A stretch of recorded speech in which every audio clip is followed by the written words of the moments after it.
Chapter 1. The Russians' Avid Thirst for Christ. An atheist finds Christ. I was orphaned from the first years of life. Being brought up in a family in which no religion was recognized, I received no religious education as a child.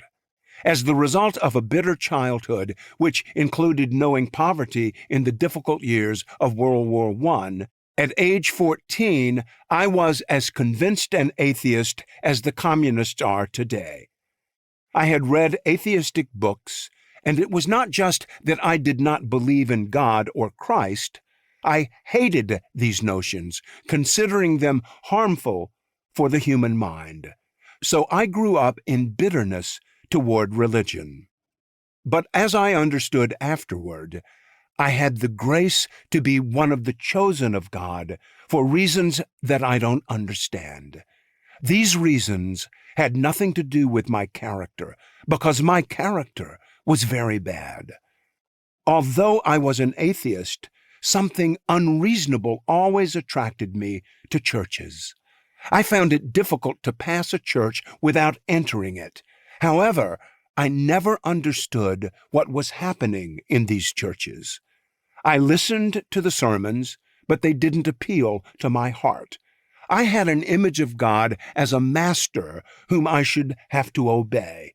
I hated this wrong image of God that I had in my mind, but I would have liked very much to know that a loving heart existed somewhere in the center of this universe. Since I had known few of the joys of childhood and youth, I longed that there should be a loving heart beating for me too. I convinced myself that there was no God, but I was sad that such a God of love did not exist. Once in my inner spiritual conflict, I entered a Catholic church. I saw people kneeling and saying something.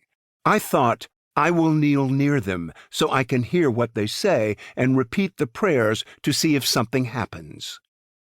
They said a prayer to the Holy Virgin, "Hail Mary, full of grace." I repeated the words after them again and again. I looked at the statue of the Virgin Mary, but nothing happened. I was very sad about it. One day, being a very convinced atheist, I prayed to God. My prayer was something like this: God, I know surely that you do not exist, but if perchance you exist, which I contest, it is not my duty to believe in you. It is your duty to reveal yourself to me. I was an atheist, but atheism did not give peace to my heart. During this time of inner turmoil, an old carpenter in a village high up in the mountains of Romania prayed like this: "My God, I have served you on earth, and I wish to have my reward on earth as well as in heaven.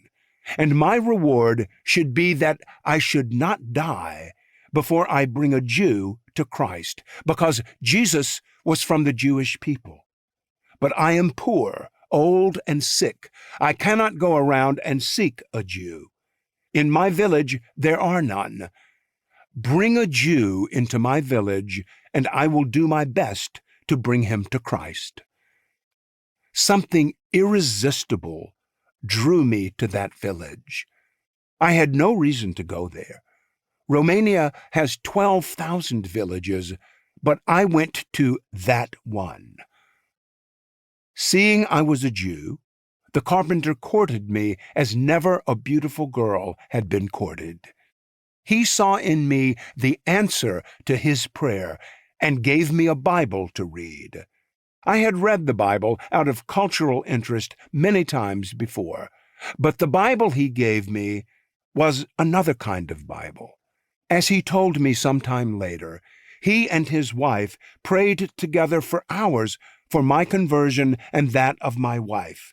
The Bible he gave me was written not so much in words, but in flames of love fired by his prayers. I could barely read it.